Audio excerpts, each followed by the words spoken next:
하나님의 말씀은 요한 1서 5장 13절에서 21절입니다.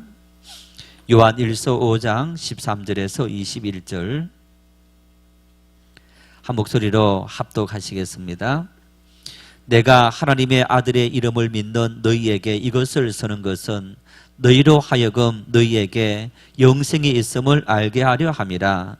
그를 향하여 우리가 가진 바 담대함이 이것이니 그의 뜻대로 무엇을 구하면 들으심이라.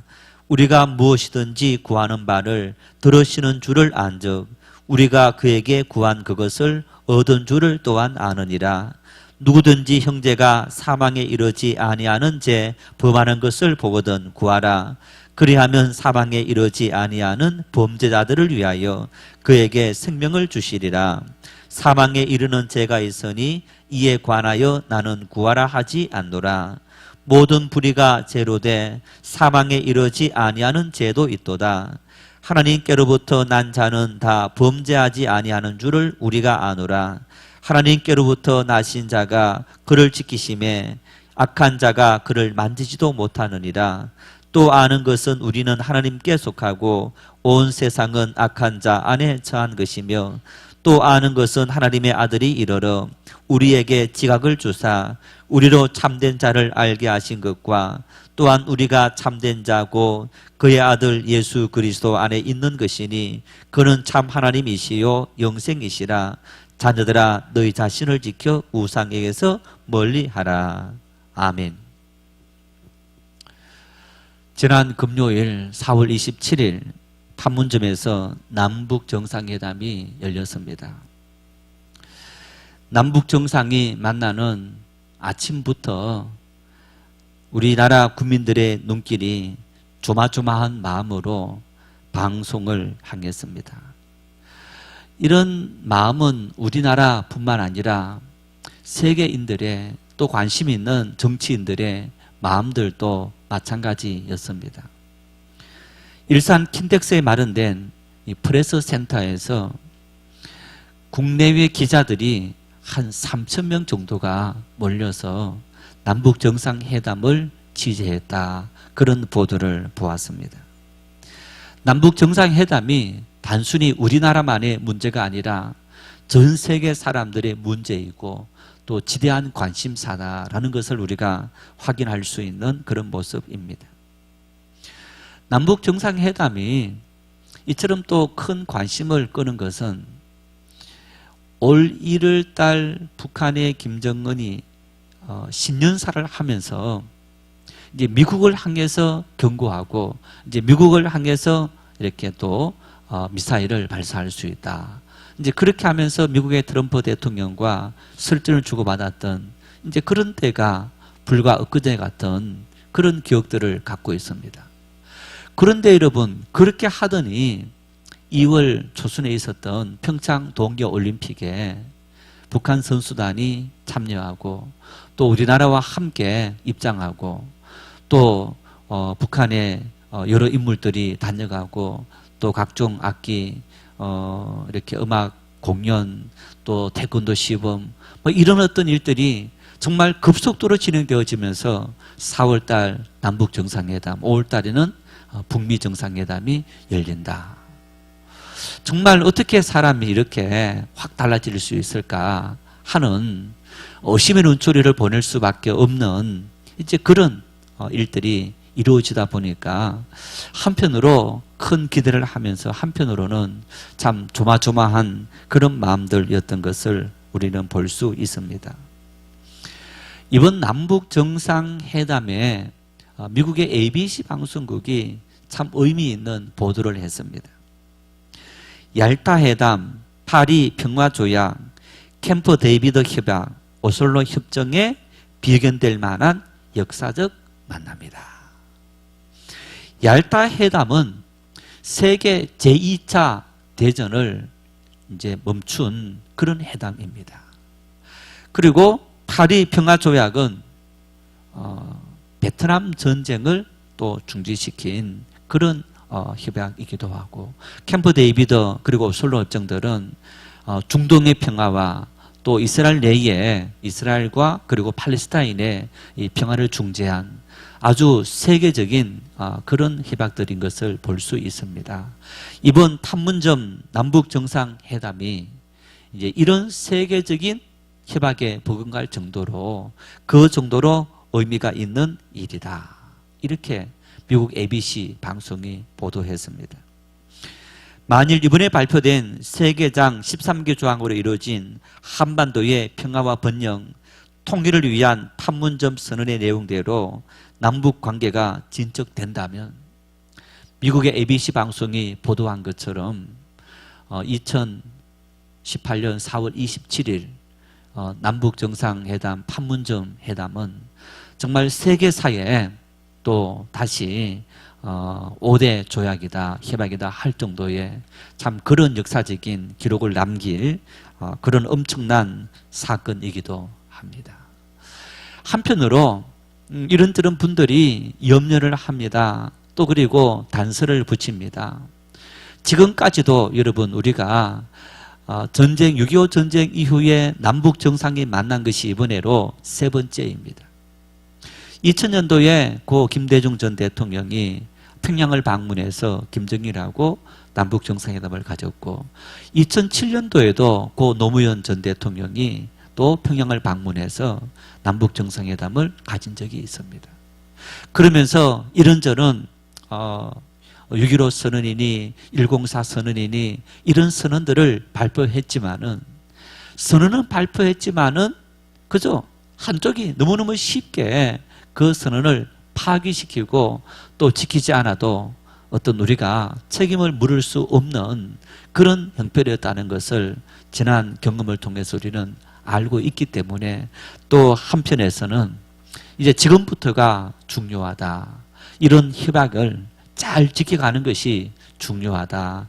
이제 그런 염려와 함께 기대를 하는 그런 모습을 볼 수 있습니다. 그렇습니다. 한편으로 또 어떤 돌출 상황이 생겨서 이 선언이 또 이렇게 유야무야 될 수 있을 수도 있습니다. 그렇지만은 여러분 우리가 평화를 또 평화의 통일을 향해서 가는 그 길은 쉬운 길이 아니고 참 힘든 여정일 텐데 끝까지 인내하고 참아주고 또 기도하면서 가야 될 그런 우리 민족의 길이 아닌가 싶습니다. 우리나라가 이 통일을 위한 롤 모델로 삼고 있는 나라가 바로 독일입니다. 여러분 독일은 우리와 똑같이 1945년 2차 세계대전 때 이제 물론 독일은 이제 전쟁 가해국이었습니다. 그래서 유엔에 의해서 강제적으로 동독과 서독으로 두 나라가 분단된 그런 아픔이 있었는데 우리 역시 마찬가지로 1945년 이후에 남과 북이 해방되고 바로 갈라지지 않았습니까? 그런데 독일은 지난 1990년 10월 3일 통일을 이룩하는 그런 쾌거를 일으켰습니다. 아직 우리는 똑같이 분단되었지만은 지금까지도 이렇게 분단의 아픔을 안고 있는 그런 모습인데 1988년부터 1994년까지 이제 독일이 통일되는 그 당시에 독일에서 선교 사역을 감당했던 권오성 목사님이라는 분이 지난 2016년에 이런 책을 썼습니다. 독일 통일 교회가 열다. 남과 북이 분단된 우리처럼 이 독일은 서독과 동독으로 분단되어서 그러면서 서독은 자유민주주의 진영이었고 동독은 지금 북한처럼 공산주의 진영이었던 것을 우리가 볼 수 있습니다. 어쩌면 우리와 똑같은 그런 환경 속에서 분단된 독일은 이미 90년대에 통일을 일으켰는데 우리는 아직까지도 통일은 너무너무 먼 길인 것처럼 여러분 이번에도 남북 정상회담에서 자 우리가 통일로 갑시다라는 개념보다는 핵무기를 없애자 하는 그런 쪽에 더 많은 방점을 찍었던 것을 우리는 기억하고 있습니다. 당장 우리나라를 위협하고 또 전 세계를 위협하면서 이렇게 관심을 집중시키는 이런 핵무기를 폐기시키고 평화적으로 가자. 이제 그리고 그 다음 단계 참 이런 걸 생각한다면 아직까지도 굉장히 통일은 먼 미래에 있는 그런 일들입니다만은 독일 통일 교회가 열다 이 책 속에서 이분이 이런 말을 합니다. 서독과 통일의 불을 지핀 동독의 평화 시위는 교회 기도회에서부터 시작되었다. 기도회에서부터 동독에 있는 교회 성도들이 함께 모여서 기도하면서 우리가 통일을 이루자. 이제 그 불길이 번져가면서 또 그런 물길이 동독 내에서 번져나가면서 이 수도과의 통일로 이렇게 베를린 장벽이 무너지는 이제 그런 역사가 일어났다. 그러면서 교회가 어떤 일을 했느냐? 서독교회가 끊임없이 이제 이산 가족 상봉 같은 이런 일들을 이제 정부끼리는 민주주의와 또 공산주의 진영으로 굉장히 첨예할 그때에도 교회들이 앞장서서 이산 가족을 만나게 한다든가 또 각종 지원 사업. 여러분, 아이들이 굶주리는데 아이들이 약이 없어서 고통을 받고 있는 그런 모습을 보면서 이제 교회가 그런 일들에 앞장서서 끊임없이 지원 사업을 펼쳤다는 겁니다. 뿐만 아니라 경제 교류까지도 교회가 앞장서서 주도하는 이제 그런 일들을 감당하면서 정치의 문제가 아니고 종교의 문제로 접근하면서 어떤 인류 평화에 기여하자. 이렇게 하면서 수도교회가 동독교회를 후원하고 그러면서 교회가 서로가 이렇게 교류하는 이제 그런 교류가 끊어지지 않은 그 일로 인해서 통일이 되는 그런 쾌거를 일으켰다. 이제 그런 독일의 통일을 바라보면서 우리 역시 마찬가지로 한국 교회가 이 평화 통일을 나아가는 그런 길에 이 피스메이커의 사명을 감당할 수 있지 않겠느냐, 이런 책을 썼습니다.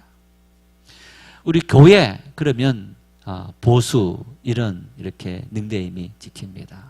그렇습니다. 교회는 일반적으로 여러분 보수적인 경향을 가지고 있습니다. 그렇다고 교회가 보수적인 정치인들에게만 관심을 기울인다, 이런 의미는 분명히 아닌 것을 볼 수 있는데, 어느 때부터인가 교회가 이 정치화되어지면서 마치 교회는 보수적인 정치인들이다 하는 것과 등식이 성립되었던 것을 볼 수 있습니다. 그래서 이 보수 정치인들이 예를 들어서 북한의 관계성 속에서 어떤 안보 문제를 거론하면 이 교회 역시 마찬가지로 이 안보 문제에 매몰되어서 남북 간의 모든 관계가 경색되어지는 그런 일에 일조했던 것도 사실인 것을 볼 수 있습니다. 정치 지도자들은 자신의 정치 입장에 따라서 말을 충분히 바꿀 수 있고 입장도 바꿀 수 있습니다. 여러분, 그러나 교회는 끊임없이 사랑을 베풀고 또 교회는 끊임없이 기도하고 긍휼히 여기는 그 마음을 가져야 하는 것이 오늘 교회 공동체인 것을 우리가 볼 수 있습니다.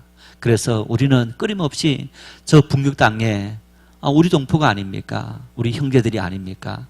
그들을 위해서 사랑하고 베풀고 섬기고 또 지원하는 그런 일들을 끊임없이 감당해서 정말 우리가 우리 시대에 통일이 온다면 얼마나 좋은 일일까, 그런 어떤 마음의 소망을 품고 민족을 위해서, 우리 아픔을 위해서 또 기도하고 지원할 수 있는 그런 공동체가 되었으면 좋겠다 싶습니다.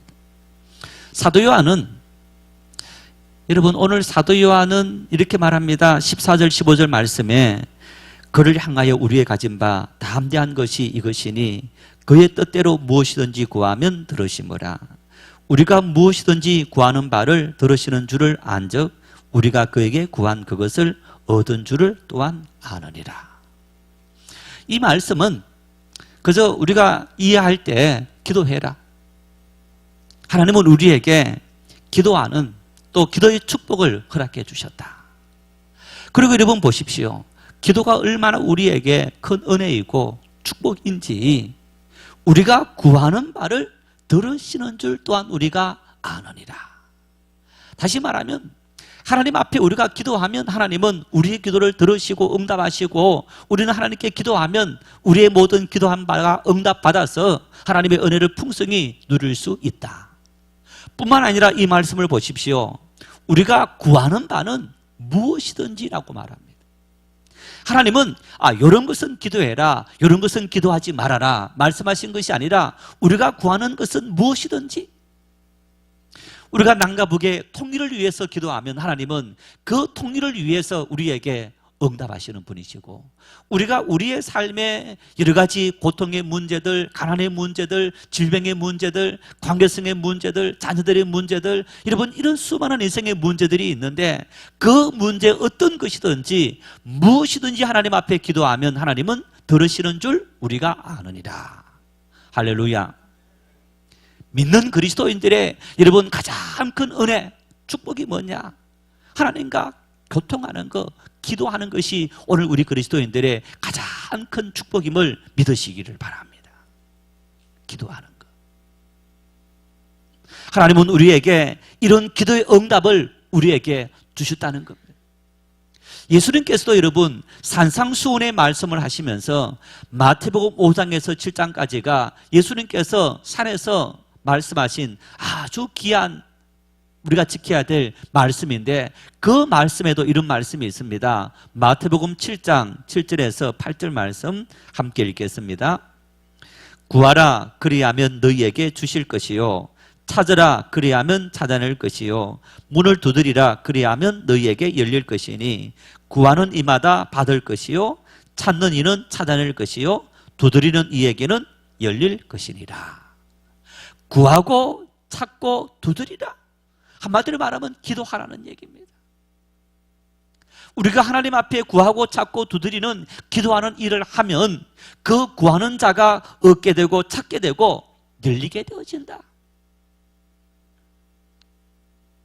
예수님은 이 기도의 간절함에 대해서 말씀하시기를 이렇게 말씀합니다. 친한 친구가 한밤중에 찾아와서 친구로 인해서 너와 내 관계는 친구 관계인데 친구로 인해서 너 좀 귀찮지만은 수고를 무릅쓰고 나를 위해서 어떤 일을 해결하다오 하면 안 들어준다는 겁니다. 내일 오라. 그런데 한 과부가 간절한 마음으로 가서 계속적으로 귀찮게 하면 귀찮아서라도 빨리 그 과부의 소원을 들어줘 버린다는 거예요. 저 사람에게 걸리면 좀 꼼짝 못하는 일이야 하니까 차라리 빨리 들어줘야지, 그렇게 말한다는 거예요. 무엇을 의미합니까? 우리 하나님 아버지는 우리가 간절하게 끊임없이 지속적으로 하나님께 올리는 그 기도에 대해서 응답하시는 그런 하나님이시다라고 예수님께서 이미 말씀하고 있는 것을 볼 수 있습니다. 여러분, 이 본문 14절 15절 말씀을 통해서 우리는 크게 두 가지 기도의 근거, 왜 우리가 기도해야 되는지, 그리고 기도의 원칙에 대해서 확인할 수 있는데, 왜 우리가 기도해야 하느냐? 열심히 최선을 다해서 살아가면 될 텐데 굳이 바쁜 일상 속에서 시간을 내어서 기도하는 삶을 살아가야 하는가?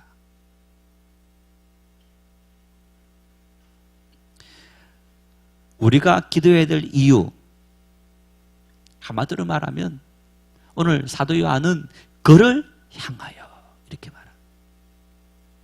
하나님 때문에, 하나님으로 인해서, 하나님께서 우리의 기도를 들으시는 분이시기 때문에, 이런 의미가 이 본문 말씀 속에 있는 겁니다. 비나이다 비나이다 물을 떠놓고 간절히 비나이다. 누구에게 비는지도 모릅니다. 내가 어떤 알지 못하는 신이지만은 내 마음을 간절히 이렇게 모아서 빌면 아마 내 불행한 자식이 원앙의선을 타고 있는 내 남편이 분명히 편안히 돌아올 거다. 우리 조상들은, 우리 부모들은 그렇게 정성을 다하는 기도를 해왔던 것을 볼 수 있습니다. 그래서 은연중에 우리 속에 기도는 바로 그런 어떤 미신적인 마음과 마찬가지다 하는 그런 생각들도 갖고 있는 것을 볼 수 있습니다.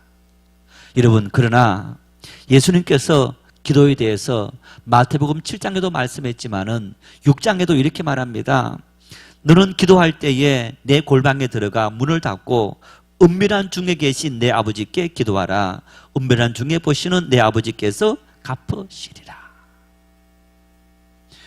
이 말씀에 이어서 마태복음 6장 9절에서부터 13절까지는 예수님께서 가르치신 주기도문 너희는 이렇게 기도하라라고 하시는데, 여러분 그 기도 중에 이렇게 말합니다. 6장 9절 함께 읽겠습니다. 그러므로 너희는 이렇게 기도하라. 하늘에 계신 우리 아버지여, 아버지의 이름이 거룩히 여김을 받으시오며. 누굴 향해서요? 하나님을 향해서. 하늘에 계신 우리 아버지여.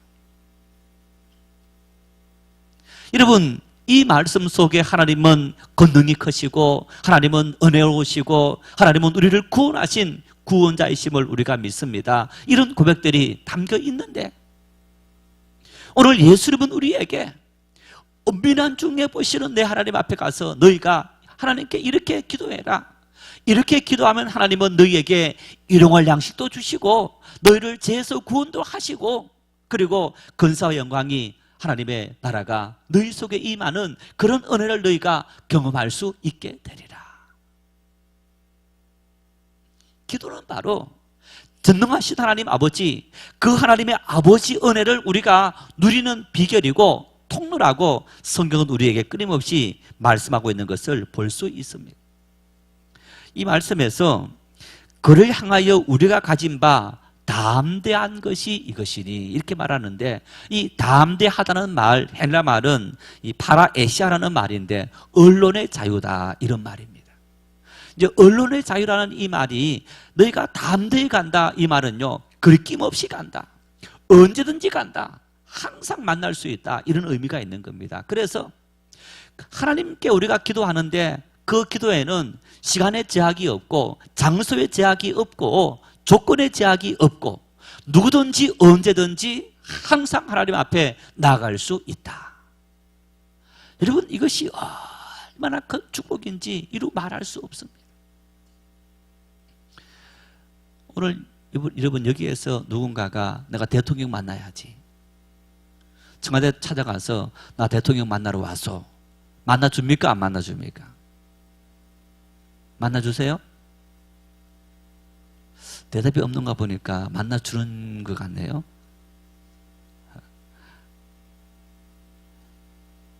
한 분은 친구들하고 이제 모임을 하고 광화문 쪽에서 모였는데, 청와대 길이 열렸으니까 한번 가보자 하고 차를 타고 갔어요. 차를 타고 가는 청와대 앞길까지 갔는데, 이제 거기 공간이 있어서 우리가 잠깐 차를 세우고 여기서 기념사진 한 판 찍고 가야 되겠다 했더니, 지키는 이제 경찰들이 오더니 당장 차를 빼십시오. 차를 주차하게 못하게 합니다. 예, 차도 주차하게 못할 정도인데 여러분 찾아가서 이렇게 만나러 왔습니다. 만날 수가 없습니다. 아무리 친한 사람이라도 여러분 우리가 몇 시 이후에는 이렇게 전화조차 하는 것은 실례이다 라는 생각을 가지고 있는 것이 우리들의 관계성인 겁니다. 부모를 찾아가더라도 여러분 마찬가지입니다. 물론 부모님은 언제든지 갈 수 있겠지만은 그래도 늦은 밤, 이른 새벽 이렇게 찾아가지 않습니다. 하나님은 늦은 밤이라도 이른 새벽이라도 아무것도 개의치 않으시고 우리가 하나님을 찾아오실 때 언제든지 만나주신다. 이게 바로 이 말씀 속에 우리의 가진 바 담대한 것이라는 의미입니다. 그래서 우리의 기도는 하나님 앞에 올리는 기도인데, 하나님은 우리가 하나님 앞에 나와서 기도하는 그 모든 일들에 어떤 제약도 가하지 아니하시고 언제든지 항상 하나님 앞에 와서 기도할 수 있는 그런 은혜를 베풀어 주시는 우리 하나님이시다. 간혹 어떤 분들이 이렇게 말합니다. 목사님 너무 바빠서 시간이 없어서. 어떤 분들은요 버스를 타고도 기도합니다. 어떤 분들은 사무실에 앉아서도 기도합니다. 어떤 분들은 어떤 이렇게 생각을 하면서 걸어가면서도 기도하시는 어떤 그런 분들이 있는 것을 우리가 볼 수 있습니다. 물론 조용히 새벽에도 와서 기도하고 밤중에도 와서 기도하는 이제 그런 일들의 제안을 받을 수도 있겠지만은, 내가 기도해야 되겠다라고 마음을 품고 있다면 하나님은 내가 침상에 누워서 기도해도, 일터에서 기도하더라도, 사람들이 많이 섞여 있는 시장 바닥에서 내가 기도하더라도, 내가 길을 가면서 기도하더라도 하나님은 우리의 모든 기도를 들으시는 그런 하나님. 우리에게 하나님은 그런 길을 열어놓으시고 기도할 수 있는 은혜를 주셨다라는 사실이 바로 오늘 이 말씀이기도 합니다. 두 번째, 기도 원칙입니다. 자, 이처럼 하나님과 우리는 언론의 자유, 항상 기도할 수 있는 그런 길이 열려 있는데, 그러면 하나님 앞에 우리가 어떤 기도든지 항상 드리면 하나님은 우리의 기도를 무조건 다 응답해 주시느냐? 이 요한 1서를 쓴 사도 요한은 요한복음도 썼는데, 요한복음과 또 요한 1서, 2서, 3서를 통해서 기도의 원칙에 대해서 하나님은 이런 기도에 대해서 응답하시는 분입니다 하는 말씀을 4가지 정도의 이야기를 하고 있습니다. 첫 번째는 요한 1서 3장 22절 말씀에 순종이 기도 응답의 조건이다. 다시 말하면 우리가 그의 계명을 지킬 때 우리가 무엇이든지 구하는 바를 얻을 수 있다라는 것. 무조건 기도하면 응답되는 것이 아니고, 내가 기도하되 하나님의 계명을 지키는 순종이 있는 그 기도를 드릴 때 하나님은 우리의 기도를 응답하신다. 또 요한복음 15장 7절 말씀에는 예수 그리스도 안에 거하는 것. 그래서 이렇게 말합니다. 너희가 내 안에 거하고 내 말이 너희 안에 거하면 너희가 무엇이든지 원하는 대로 구하라. 그리하면 이루리라.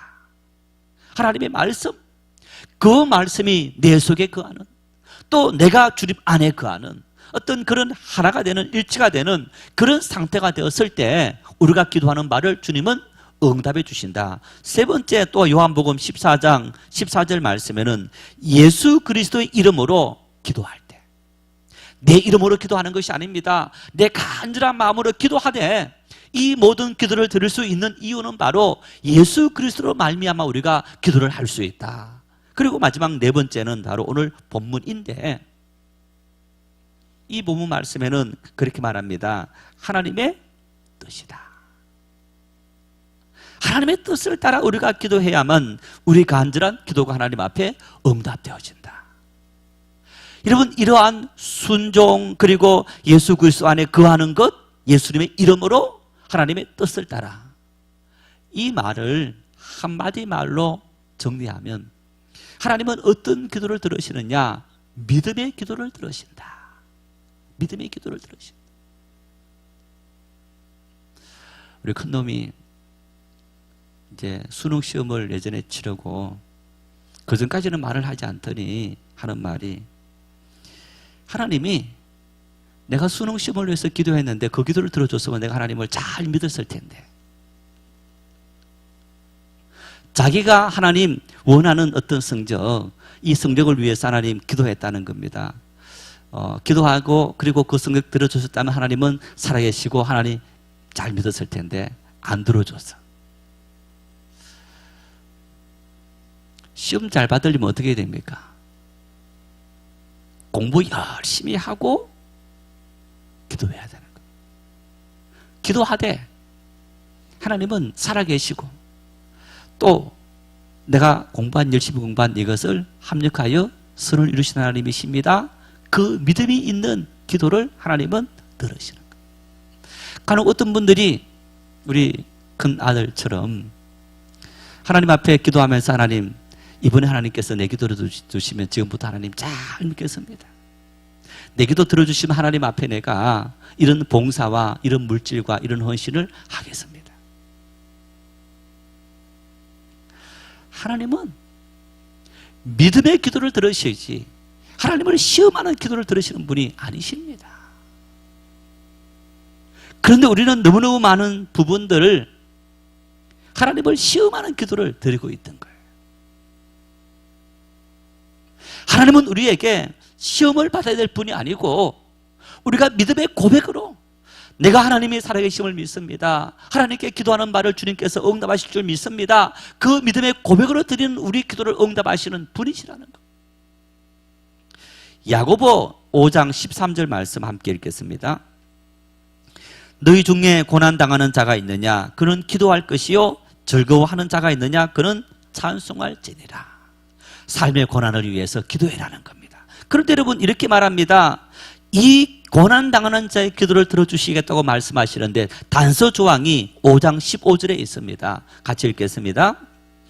믿음의 기도는 병든 자를 구원하리니 주께서 그를 일으키시리라. 혹시 죄를 품하였을지라도 사심을 받으리라. 어떤 기도요? 믿음의 기도. 하나님을 신뢰하는 기도, 순종하는 기도, 하나님 말씀을 믿고 하나님과 하나 된 그 기도, 그 기도 속에 하나님은 응답하시고 우리 속에 우리가 기대하지 못했던, 꿈꾸지 못했던 그런 은혜를 주시는 하나님이시다. 내가 이 기도를 하면 하나님은 들어주실까? 들어주시면 하나님은 살아계신 분이시고 나는 하나님을 잘 믿습니다. 그런 여러분 의심하고 시험하는 기도, 하나님은 그런 기도를 들으시는 분이 아니시고 믿음의 기도, 하나님을 신뢰하고 하나님은 내 기도를 응답하시는 그런 분이신 것을 나는 확실히 믿습니다. 여러분, 그런 기도를 하나님 앞에 올릴 때 하나님은 우리의 기도를 들으신다는 사실을 믿을 수 있기를 바랍니다. 그런데 여러분, 오늘 이 본문 말씀, 지금까지 요한 1서에 대해서 계속 말씀을 전하고 있는데 요한 1서의 주제가 뭡니까? 사랑입니다. 하나님을 사랑하고 내 이웃을 사랑해라. 왜냐? 하나님은 사랑이십니다. 지난주까지도 계속적으로 사랑과 관련되는 말씀을 전했습니다. 그런데 오늘 이 요한 1서를 마무리하는 마지막 부분에 가서 사도 요한이 갑자기 기도에 대해서 언급하고 있는 거예요. 전혀 생뚱맞게 지금까지 말했던 것에 대해서 전혀 관계없는 말을 하고 있는 것처럼 보이는 거예요. 아닙니다. 여러분, 이 기도 속에 사도 요한은 왜 이 기도를 해야 하는지, 왜 이 기도 속에 마지막 사랑을 말을 하고 기도가 중요한 것인지 우리에게 의미를 설명하고 있는데, 그래서 이 말씀 역시 마찬가지로 사랑이라는 관점 속에서 하나님은 우리에게 기도 응답을 어떻게 주시는지 우리는 그 말씀을 이해할 수 있어야 하는 것. 사랑해라. 사랑은 뭐냐? 내가 준 내 계명을 지키는 거다. 내 계명을 너희가 지킬 때에 너희가 사랑하는 줄 내가 아노라. 이렇게 말했습니다. 여러분, 그러면서 사도 요한은 그 말씀을 하시고 이어서 이제 이 말씀 속에 하나님의 뜻을 따라 너희가 믿음의 기도를 드리면 하나님은 너희가 무엇을 기도하든지 응답해 주시겠다. 그러면 하나님의 뜻이 뭡니까? 하나님의 뜻은 우리가 서로 사랑하는 겁니다. 우리는 어떤 기도를 드려야 되느냐? 사랑을 위한 기도를 해야 된다는 겁니다. 하나님의 뜻을 이루기 위한 기도를 해야 된다는 겁니다. 나를 향한 하나님의 사랑, 나를 위한 하나님의 계명, 그 말씀을 이루는 기도, 그 기도를 할 때 하나님은 우리의 기도를 응답하시는 하나님이시다. 그래서 16절 전반절에 이렇게 말합니다. 누구든지 형제가 사망에 이르지 아니하는 죄 범하는 것을 보거든 구하라. 무슨 얘기입니까? 사망에 이르는 죄, 더 이상 기대할 수 없고 완전히 절망적인 상태, 완전히 끝나버린 상태, 이런 상태를 의미하는 겁니다. 그런데 여러분, 이 말은 역으로 이런 의미가 있는 겁니다. 예수님께서 제자들이 묻습니다. 우리가 몇 번 용서할까요? 7번씩 70번이라도 용서해라. 끝까지 참고 기다리고 인내하고 그리고 기도해라. 이 말씀 역시 사도 요한이 그런 의미인 겁니다. 하나님, 우리가 얼마나 사랑할까요? 형제가 완전히 끝나버리지 않는 그 순간까지 너희가 끝까지 참고 형제를 위해서 사랑해야 된다. 그를 위해서 기도해야 된다. 하나님은 바로 너로 말미암아 저 절망 속에 죽어가는, 고통 속에 죽어가는 너 형제가 구원받는 것을 나는 원한다. 너는 그 일을 위해서 하나님 앞에 무엇이든지 기도하면 우리 하나님은 우리 모든 기도에 대해서 다 응답해 주시리라. 형제를 위해서, 이웃을 위해서 참고 인내하고 기도할 수 있기를 바랍니다. 왜 그를 위해서 기도해야 하는가? 왜 그를 위해서 기도해야 되느냐? 요한 1서 2장 16절 17절 말씀을 같이 읽겠습니다. 이는 세상에 있는 모든 것이 육신의 정욕과 안목의 정욕과 이생의 자랑이니 다 아버지께로부터 온 것이 아니요 세상으로부터 온 것이라. 이 세상도 그 정욕도 지나가되 오직 하나님의 뜻을 행하는 자는 영원히 거하느니라. 여러분, 이 말씀들도 함께 말씀을 전했는데 혹시 우리가 살아가면서 하나님 앞에 기도할 때 하나님 이것도 필요합니다, 이것도 필요합니다, 이것도 필요합니다, 그럴 때 하나님께서 야 그거 왜 필요해? 라고 물으실 때 여러분 어떻게 대답하시렵니까? 내가 친구들에게 자랑하려고, 내가 능력이 있다는 것을 보여주기 위해서, 내가 조금 더 편안하게 살아가기 위해서 라고 한다면 이 말씀에 의하면 그 모든 것은 바로 정욕을 위해서 구원한 거다, 이렇게 말씀하는 거예요. 하나님은 우리에게 무엇을 원하시느냐? 여러분, 우리가 하나님으로부터 종지기의 사명을 받았다, 하나님께서 위임하신 사명을 받았는데 그 위임하신 사명은 뭐냐? 사랑해라는 겁니다. 누구를? 이웃을, 형제를 서로 사랑해라. 그 사랑은 끝까지 참는 것이고 끝까지 배려하는 것이고 끝까지 다 그를 위해서 희생하는 것이 참 사랑이다. 여러분, 우리가 하나님 앞에서 믿음으로 드리는 기도이되 그 믿음의 기도는 무엇을 위해서 하는 기도여야 되느냐? 하나님의 뜻을 이루기 위한 기도. 그 하나님의 뜻은 어떤 뜻이냐? 서로 사랑하고 형제를 사랑하는 그 사랑을 위한 기도이다. 그래서 여러분, 우리가 하나님 건강을 원합니다. 왜? 내가 건강해야만 이웃을 섬길 수 있습니다. 하나님, 나에게 돈이 필요합니다. 왜? 내게 주신 이 돈을 가지고 내가 선교도 하고 봉사도 하고 구제도 하고 해야 됩니다. 하나님, 나에게 좋은 성적으로 또 좋은 일이 필요합니다. 왜? 이를 통해서 내가 하나님께 영광 돌리고 또 많은 사람들이 나로 말미암아 실족하지 않고 하나님의 살아계심을 경험할 수 있다면 그것이 더 큰 은혜요 축복이지 않습니까? 우리 마음을 살피시는 그 하나님, 내 마음을 살피시는 그 하나님, 내 마음을 다 아시는 그 하나님께서 보실 때에 내 마음속에 그런 믿음의 마음과 그런 형제를 사랑하는 그 사랑의 마음을 품고 있을 때 하나님은 우리의 기도를 들으시고 응답하시는 줄 믿을 수 있기를 바랍니다. 지혜로운 사람, 지혜로운 믿음의 사람, 내 욕심이 아니라 하나님의 뜻을 이루고 나는 하나님의 뜻을 이루는 통로가 되길 원합니다. 하나님의 영광의 통로, 기도 응답의 통로, 하나님의 권능이 나타나는 통로, 그 통로가 되어서 나를 통해 하나님의 영광이 이 땅의 많은 사람들에게 나타나는 그런 일을 이루길 원합니다. 그게 바로 사랑이며 그것이 섬김이며 그것이 하나님의 은총을 나타내는 주님의 뜻이요 하나님의 비밀이 나타나는 역사의 장이기도 한 것. 우리 기도는 바로 그런 기도여야 하는 겁니다.